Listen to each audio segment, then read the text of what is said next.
desempenho é mais uma questão que sempre se coloca como se fosse uma coisa contraditória em resultado. Então, as pessoas não gostam muito do futebol, não gostam muito do trabalho, gostam do resultado só de quem ganha. A única coisa que a gente tem na vida é um pouco mais de chance de ganhar quem joga bem, quem tem bom desempenho. Então, se citou que são 4 jogos, uma vitória, a gente podia colocar que se dos últimos... A gente teve 3 vitórias seguidas, depois teve uma derrota, teve um bom desempenho no segundo tempo do Fluminense. Então, é uma pergunta que já coloca um pouquinho de pressão a mais que não precisa. Não tem necessidade. Sabe? Uma coisa assim que fica... O time tem que ganhar. O dia que perder, que parece que é uma coisa que fica esperando perder para poder falar mal, vai perder. Mas aqui todo mundo vai trabalhar no limite para poder entregar vitórias para o torcedor do São Paulo. Na minha modesta opinião, tinha que falar muito mais do que o São Paulo jogou, do que produziu, da imensa chance que teve de ganhar hoje o jogo. Se jogar assim, a chance de ganhar vai aumentar. Mas a pergunta é feita no sentido inverso. O que prevalece é praticamente sempre só o resultado. Então a gente não valoriza quem trabalha, igual o do Gabriel Sara. Eu acho que as perguntas vão ser hoje, né? Todo mundo querendo massacrar o moleque como se fosse um jogador pequeno, um jogador menor, e o treinador fosse um idiota que o coloca para jogar. E quando não é nada disso. E não é porque ele fez os 2 gols, é porque ele é bom. Se ele não fosse bom, ele não estaria jogando. E que passa por esse processo de transição. E assim a gente vai matando um monte de moleque que poderia ser jogador, a gente vai matando porque tem que suportar o moedor de gente o tempo todo, que ele não para. Ele quer sempre o sangue dos outros, hoje deve estar falando, é muito normal, é super previsível, hoje deve estar falando do Thiago Volpe, que falhou, mas não vai falar da defesa que ele fez, obviamente, porque não é legal falar da defesa que ele fez, uma defesa super difícil, que o Luciano deu uma bola para trás, uma bola parada do Santos, ele fez um milagre. Vai falar da falha, como deve ter falado da falha do Cássio, quando falhou contra o São Paulo, então a gente fica sempre no negativo. E quando a pergunta da Libertadores, o que perdeu, o que ganhou, a gente está sempre trabalhando para ganhar. Espero que a gente, quando voltar, tenha ganhado mais do que perdido, porque a avaliação vai ser, se perder do River é porque perdeu, o trabalho não foi bom, e se ganhar é porque ganhou um monte de coisa. Então as avaliações vão partir sempre desse patamar. Enquanto a gente caminha assim, o futebol ele tende a caminhar para trás e não para frente. Repito assim, tem que trabalhar, ver o trabalho das pessoas, um pouquinho de tempo. Falo do Gabriel Sara de novo aqui, porque nunca foi protegido de nada. Ninguém está protegendo ninguém. Quer dizer, proteger a minha família, como se tivesse algum idiota aqui que vai colocar um jogador para proteger o jogador. Sabe? Uma coisa assim absurda isso. E ninguém consegue avaliar a parte tática do jogador, porque assim, todo mundo gosta de falar, mas ninguém vê o que ele corre no campo, como ele corre, o que ele se movimenta, o que ele empurra a linha para trás, como ele marca, como ele pressiona a bola. Então, assim, essas coisas que compõem o jogo de futebol, fica vendo aquela coisa facinho, que qualquer pessoa vê, errou um passe, errou um chute, errou um domínio, e aí vão avaliando e vão destroçando e detonando jogadores jovens. Mas aqui ainda bem que a gente tem uma certa insistência. Uma hora se continuasse, mas assim, a insistência aqui é maior, para dar tempo, um pouco mais de tempo, para o jogador poder ter confiança e seguir a vida dele, tentar seguir a vida dele como um jogador de profissional do São Paulo. Ivan Drago, Rádio Transamérica. Tudo bem, Diniz? Eu vou tocar num tema aqui. Evidentemente que toda proposta de jogo depende do desempenho individual de cada atleta, né? Você entende que a falta de consistência, porque vocês têm buscado parar de oscilar, e hoje o São Paulo foi mais consistente, você entende que essa oscilação é causada por conta de erros individuais? Você entende que essa oscilação dos atletas é natural ou tem a ver um pouquinho ainda com a proposta, já que você tem preservado a proposta e tem mudado alguns atletas? Eu acho que tudo tem a ver um sistema coletivo, ele não é separado do indivíduo. Então, assim, quando eu erro, não é só o time. Quando eu erro no treino, erro no jogo, não é uma coisa simples, não dá para responder de uma maneira muito simples, isso é uma pergunta complexa. Mas são muitos fatores. Acho que a parte, conforme a gente vai jogando, a gente tem um time, de fato, um time jovem, e tudo que é assim precisa de uma certa maturidade, só que a gente tem que amadurecer rápido, ainda mais aqui no Brasil. Mas isso também não quer dizer que você tivesse um jogador um pouco mais experiente, que não ia oscilar, porque ser muito reducionista isso. Mas o jovem, de uma maneira, é um dos fatores que causa a oscilação, um dos fatores. Mas a gente pode oscilar de várias maneiras. A gente oscilou ano passado, o time oscilava muito mais que esse ano, em termos de desempenho.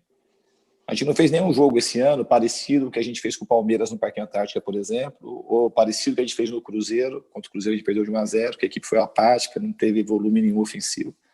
Então, esse ano, em que pese, a gente está jogando nesse momento com jogadores mais jovens, alguns jogadores assim, se descobrindo em outras posições, no caso do Léo Pelé, a gente tem oscilado menos que o ano passado. Então, a gente falar só por conta da idade é reduzir demais.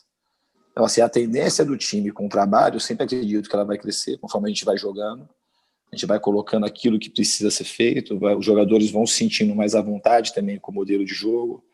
Quando você vai jogar um jogo que você é pressionado, como hoje, muito pressionado, o jogo do Atlético Mineiro também vai testando o próprio modelo, que já falei mais de uma vez, ou você cede ou você melhora o modelo e os jogadores vão também se sentindo mais encorajados para poder fazer as melhorias que precisam ser feitas para frente. Então é tudo um processo que a gente tem que seguir trabalhando. E ninguém tem a garantia de que vai dar certo ou que vai dar errado. Mas eu acredito muito no trabalho, acredito muito nos jogadores que a gente tem, acredito muito nos jovens de Cotia e nessa mescla de bons jogadores que a gente tem aqui para o trabalho dar certo. Guilherme Pradella, Rádio CBN. Diniz, boa noite. Claro que quando a gente vê um jogo com 4 gols, sempre existe uma análise de cada gol, né? No primeiro gol do São Paulo, a insistência e a esperteza do Gabriel Sara de marcar a perna certa do Luan e sair na cara do João Paulo. Depois, a própria jogada do Gabriel Sara, que começa o lance, toca para o Igor e depois aparece para finalizar. No gol do Santos, também a competência do Madison de subir no espaço vazio que encontrou. E no lance do gol do Marinho, como é um lance de bola parada, a análise fica até um pouco diferente, né? Porque são escolhas ali, o Marinho de chutar de uma certa forma, o Volpi de fazer uma barreira que nós, pelo menos na transmissão da Rádio CBN, a gente achou um pouco diferente. Eu queria saber a tua análise com relação ao gol do Santos, que acabou causando um empate. É possível avaliar a alternativa que o Volpi viu na hora de montar a barreira, de escolher, surpreender o próprio batedor? A alternativa que ele teve para fazer. Assim, o que vale nesse momento é assim, as pessoas devem estar questionando o Volpi, mas a gente tem um dos melhores goleiros do Brasil, assim, com toda certeza. Já nos salvou algumas vezes, não foi uma só. E hoje, no lance, talvez tenha sido infeliz na hora que falhou, mas assim, a gente não tem que ficar na falha do goleiro. Eu não sei, de longe não revi o gol ainda. Mas assim, o que fica para mim do Volpi, porque ele é uma das grandes lideranças do time, é um dos caras que mais trabalha, se não o que mais trabalha dentro do São Paulo. E tenho confiança plena que daqui para frente, quando chegar nos momentos mais agudos e precisar dele, ele vai sempre nos proteger, que é o que ele faz de melhor. Eduardo Afonso, ESPN. Diniz, boa noite, tudo bem? Você falou muito de oscilação e o São Paulo talvez tenha oscilado, porque ficou a exemplo de todos os times muito tempo parado, quando voltou teve que quase começar do zero. E eu queria que você falasse se esse pode ser um ponto de apoio em relação ao jogo de quinta-feira do seu adversário, que também está muito tempo parado, que começou até muito depois dos times brasileiros e que está começando do zero justamente contra o São Paulo no Morumbi. Dá para tirar a oscilação que o São Paulo teve no retorno como um exemplo de uma dificuldade que o River poderá ter no jogo da próxima quinta-feira? Que eu não consigo muito fazer uma análise assim, sobre um ponto de vista único, por conta que ele pode oscilar. Pode fazer um grande jogo, pode superar. Se fosse assim só por conta também da parada e da oscilação, a gente ia, conforme o tempo fosse seguindo, a gente ia oscilar cada vez menos e que pode ser que isso aconteça. Mas tem equipes que oscilam. Assim, antes da pandemia também tinha times que oscilavam. Eu falei, o ano passado a gente oscilou muito mais do que a gente tem oscilado esse ano, considerando o Campeonato Brasileiro. Então, o que a gente tem que esperar do River é um time super competitivo, um treinador ótimo, além de experiente, um time que está tarimbado, e a gente vai ter que jogar no nosso limite para poder fazer uma grande partida. O que eu penso do River é isso. Eu não fico pensando se a gente vai ter alguma vantagem por quando a gente ter voltado um período antes ou não. Isso aí também eu acho que é reduzir demais. É um fator que pode ser que interfira no jogo para o River ou não. Assim, a gente não pode ficar baseado nisso. A gente tem que procurar fazer o melhor jogo que a gente puder para poder ter um grande resultado. Marcelo Razan, GE. Globo. Boa noite, Diniz. Eu queria que você falasse, por favor, sobre o tamanho que tamanho que o Luciano vai fazer, a falta que ele vai fazer pelo gancho que ele tem na Libertadores, né? Tem esse gancho de 3 jogos, ele não vai poder jogar agora já contra o River Plate. É um jogador que começou muito bem, 8 jogos, 4 gols, 1 assistência, e talvez seja difícil substituí-lo. Eu espero que ele não faça falta. Hoje não dá para pensar no Luciano agora. Quem entrar, a gente não sabe quem que a gente vai botar, não sabe se o Pablo vai ter condição de jogar na quinta. A gente tem que acreditar que aquele jogador que entrar vai conseguir suprir a falta do Luciano. A gente tem que pensar assim.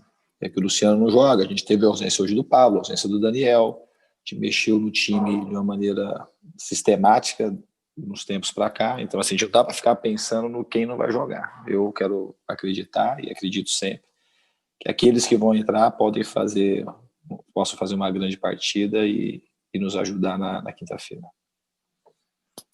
Rafael Bellatini, Rádio Bandeirantes. Boa noite, Diniz. Eu queria te perguntar a respeito da parada que tivemos pela falta de energia na Vila. Você estava pronto para colocar 2 jogadores, o Luan e o Paulinho, e até o Hernanes tirou a faixa, a braçadeira de capitão, aí quando acabou a energia, o time volta sem as alterações. O que aconteceu ali? O que deu para conversar nesse meio tempo? Por que você desistiu daquelas mudanças? Então, o Hernanes tirou a braçadeira, não porque ele fosse sair, que ele nem sabia que ele ia sair. Ele tirou e ficou com a braçadeira na mão, mesmo sabendo que ele não ia. Tirou, acho que o algo deve incomodar alguma coisa. A braçadeira não tem nada a ver com dele sair ou não. Ninguém sabia quem ia sair até o momento.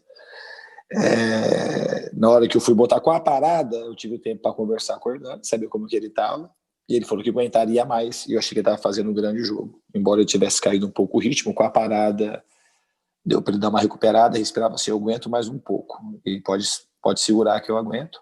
E o Vitor Bueno da mesma forma, então por isso que eu não mexi. Na hora que a gente teve um pouco mais de respiro, o time estava bem, bem, na hora que eu ia mudar, eu achei que estava caindo um pouco o rendimento, mas com a parada eu achei que ia voltar, e de fato voltou bem, voltou melhor do que estava acontecendo. A gente estava mais se corrigindo um pouco ali a saída, a gente ficou mais seguro para sair, estava ganhando mais as segundas bolas.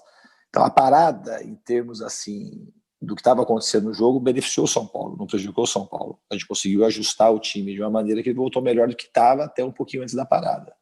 Só que logo depois, num lance fortuito, acabaram fazendo um gol. Como foi, assim, o Santos praticamente não teve chance de gol durante o jogo. Teve os 2 gols de bola parada, a melhor chance do Santos, a terceira chance que poderia ser, foi também numa bola parada, que o Luciano desviou mal para trás, e o Vô fez uma grande defesa nos salvando ali no primeiro tempo, que ia ser o segundo gol do Santos. Eu acho que ia ficar 2-1 se aquela bola entra. Para fechar a entrevista, Natália Ferrão, Rádio Nova FM. Boa noite a todos, boa noite, Diniz. Eu gostaria que você falasse um pouco individualmente do Vitor Bueno. Ele tem crescido bastante o desempenho dele nas partidas com a camisa do São Paulo, e se me permite a projeção para o jogo contra o River e depois a viagem a Quito. O Vitor, de fato, está melhorando. Quando ele voltou nos treinamentos pós-pandemia, ele voltou bem. Depois ele teve alguns desconfortos. Ele teve quase que uma lesão no joelho, depois teve um desconforto grande no adutor, e que tirou ele de alguns jogos. E nesse momento concordo com você que ele tem rendido cada vez mais, está suportando melhor os jogos e está sendo um jogador que está participando mais ativamente. Tem uma qualidade gigantesca, um jogador que pode nos ajudar muito. E quanto à projeção da Libertadores, a gente tem que pensar primeiramente no River. Pensar que é um jogo para a gente ter um caráter muito decisivo, e a gente tem que procurar fazer o melhor possível para a gente poder fazer um grande jogo na quinta-feira. Muito obrigado a todos, pessoal. Bom final de semana, bom domingo. São Paulo volta na segunda. E é isso, galera. Esse aqui foi mais um vídeo. Deixe seu like e se inscreva no canal.